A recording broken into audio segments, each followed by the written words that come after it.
You have been gifted this moment to live a life of joy, well-being, and inner peace. You deserve to be happy, but how do you do it? Well, there's science behind it, and here to show us the way is author and empowerment advocate Sarah Pendrick. Thank you so much for joining us.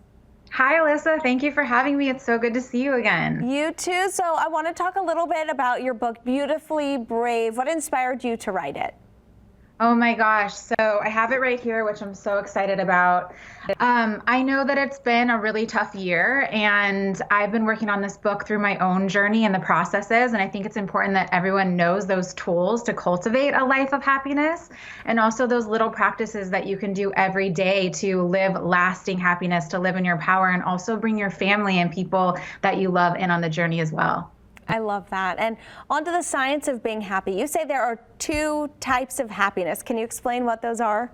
Yeah, so while both of these two types are important, one is a little bit more complicated and something that you really get to focus on. There's the hedonic happiness, which is like when you reach for that quick fix, like that candy bar, or like you're going out with friends or something social, you get that bag. It's like that quick dopamine hit of happiness. And while that's important, it also doesn't last. And then the second type of happiness is the eudaimonic, which is the more well-being and everlasting happiness. The more that you say yes to yourself, the more that you do self-care, the more that you're self-aware, the more that you live your life in integrity and honesty, you actually will have this well-being that fills you up, where you have more of a lasting happiness. And when you have a bad day, it'll just be a bad day. It won't be a bad life. It won't bring you to your knees. You'll be able to get up and stand in your power a lot easier. And it's really, really important for us to cultivate both happiness, but both happiness types, but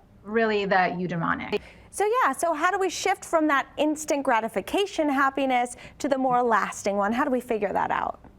Yeah, so I'm all about reaching for those quick fixes and like having fun. But when you reach for those quick fixes to avoid something, you actually develop scientifically fear inside of you, because you're not facing something that you need to take head on. You're looking for just a quick fix that doesn't last. So the way that you really cultivate it is figuring out your values, which I write about in the book, but you can do it right here, right now. You can get out a piece of paper and write down, what makes you excited? Do you love going out in nature? Do you love going for a walk? Do you love picking up a phone or doing a Zoom call? That's how you figure out really what your values are. And if you said yes to the nature part, then you value adventure. If you said yes to, I just love getting on a Zoom call and connecting with people, then you value connection. So it's really, really important to know your values. And we're running out of time, so I just want you very quickly to get in what's one little thing we can do every day.